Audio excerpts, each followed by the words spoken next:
Greater Good Radio. Connect, learn, heal, and grow. The process of Ho'oponopono was actually doing it in earnest.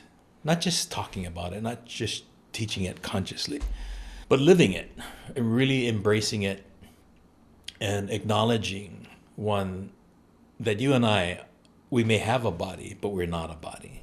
We're spiritual entities that happen to be traveling through this particular space in these vehicles. And the challenges of being in this vehicle was what was creating the problem, not the spiritual part of it. And so once I embraced that, I began to understand that if you're connected to Source, there can only be abundance. And if you're connected to Source and abundance, there's always enough. So I recognized something that a kupuna told me years and years ago about fear, that there's only two kinds, all the other phobias. And I had to say, what am I afraid of? What's really bothering me? And what he told me was fear comes in two packages. One is not having and the other is losing. Not having and losing. And as I began to explore all the phobias, there's some truth in that. I don't have my balance, I'm going to fall. Once I understood that I could tap into that abundance, then I can't lose what I don't have. And I have everything I need. And there's always going to be enough when you tap into that. And then I started really looking at our cultural principles and our practices and ended up listening to our great Queen, Liliʻuokalani. An extension of my conversations with Auntie Pilahi about the principles of living, being, and extending aloha. And in one of her phrases, and I'll paraphrase it, Queen Liliʻuokalani says, to see without looking, which is a Lua principle, but also to know the unknowable. Now, she wasn't saying be a know-it-all, not by any stretch of the imagination. If anything, she was saying, if you know the one who knows all, which is the Creator, divinity, I'o, Akua, whatever you want to call it, when you are connected and have that understanding, everything you need to know is there. You just need to ask. You have to have the humility to ask and to recognize you don't have to know it all, which is one of the things I grew up feeling like I had to know it all, right? Because when I was younger, I was 4, my dad said, well, you know better than that. I'm 4 years old. How am I supposed to know it? But with everybody saying that, because they recognize capacity, oh, you can do this, you can do this.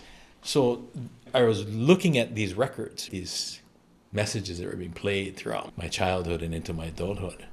And that's what it came down to. So acknowledging that we're living in a space that's driven by scarcity and debt, which were the two things that I was dealing with at the time. And acknowledging that's only because I was holding on to these particular perceptions and beliefs in these systems, when in reality, that wasn't the case. That was a definition that I was giving power to. Once again, the externality defined by my reality, or defining my reality. And realizing that I was using other people's maps to navigate my journey when I really needed a better compass. But the maps that were given to me were for others' terrains, not the one I was in. So regardless of what I did, I could follow the map to the T and I would end up getting lost because it wasn't oriented to where I was at the time. So where did you discover the compass?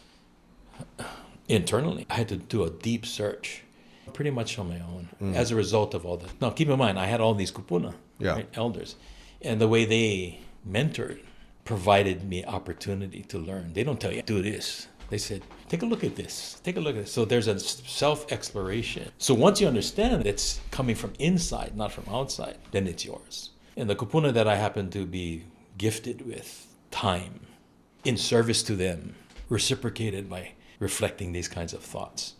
So I had that content to sit and pull through. And I could go through and see these people, most of them are in their 80s. There are a few more, but if I just stop at 10, who spent time, I spent time with them and they reciprocated.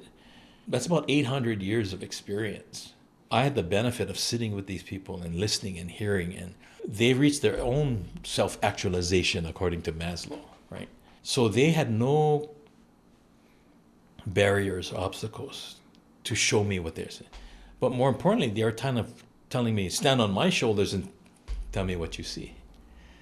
They weren't hoarding it. They didn't keep it. They were freely sharing it. But they never said, you have to do this, do that. They said, here, up to you. And that really made a big difference to me. And then my mom just said, hey, these kupuna gave you this. It's not to put in the closet. If you resonate with Greater Good Radio, please join our community at www.greatergoodradio.com, where you can get access to exclusive content and offerings. Hope to see you soon.